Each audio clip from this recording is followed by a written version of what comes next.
I'm Norm Poltenson, the publisher of the Business Journal. I'd like to spend a few moments with you talking about the auto bailout. Now, the first question you're going to ask me is, why are you talking about the auto bailout? It's more than 3 years old. And the reason I want to bring it up because we, the taxpayers, now know that it's going to cost us at least $25 billion. So starting with that idea, let's flash back quickly to the fall of 2008 when the Ford, Chrysler, and General Motors came hat in hand to Washington, D.C., begging Congress for a bailout. In the Bush administration, they found some TARP funds to help them over until the Obama administration could come into office. The Obama administration ended up giving them a total of $80 billion so that the companies could be viable. And the deal was that General Motors and Chrysler would declare bankruptcy. Now, Ford was not part of this action because they had taken their own money, invested it, and were on track to be a brand new auto company that could be competitive.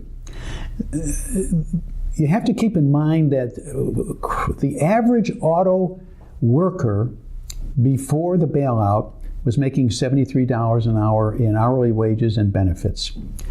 Those who were not in Detroit, for example, Toyota, Honda, Mercedes, BMW, their average was $47 an hour. So it gives you some idea of how uncompetitive the big three were in Detroit.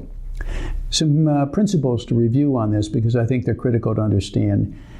If you're in a certain class before the bankruptcy, you should be in the same class coming out of the bankruptcy. If you're a secured creditor going in, you're a secured creditor coming out, which was not the case in Chrysler. And there the secured creditors, those bondholders, took a real haircut.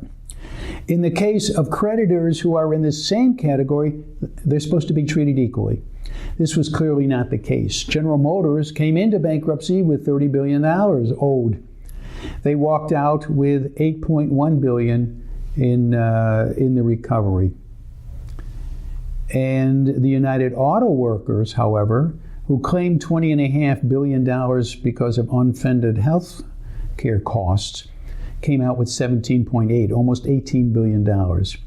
In the case of the second lien creditors, the unsecured creditors at Chrysler, who were owed $7 billion, they came out with nada, zero, nothing.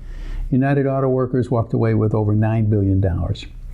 And finally, you're supposed to be in a competitive position as a corporation coming out of the bankruptcy because that's the whole purpose of a Chapter 11 reorganization. How much in the way of concessions did the auto workers actually give? They did make some minor concessions in terms of performance bonuses being deferred, in terms of the amount of overtime they would get, in terms of getting rid of the jobs bank. They created a tier 2 for new workers who were making substantially less than the older workers. But those workers who were employed prior to the bankruptcy continued the same hourly pay, the same health care, and the same pensions. They made no concessions on those. How about equal treatment for the investors in terms of fairness? You may think everybody is a Gordon Gekko or they're a rich fat bank. Who cares whether they get zapped into bankruptcy or not? But how about the retirement fund for the teachers union in Indiana? Or the state police in Indiana, whose retirement fund was wiped out because they held Chrysler's bonds?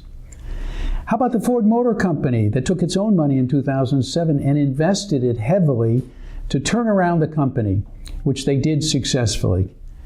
Now they're sitting there with the debt on the books that they have to repay the private investors, and on top of that, Ford is looking at a competitor, in this case General Motors, who got an $18 billion tax carry forward. This is a loss carry forward to put them in a much more competitive position than Ford is.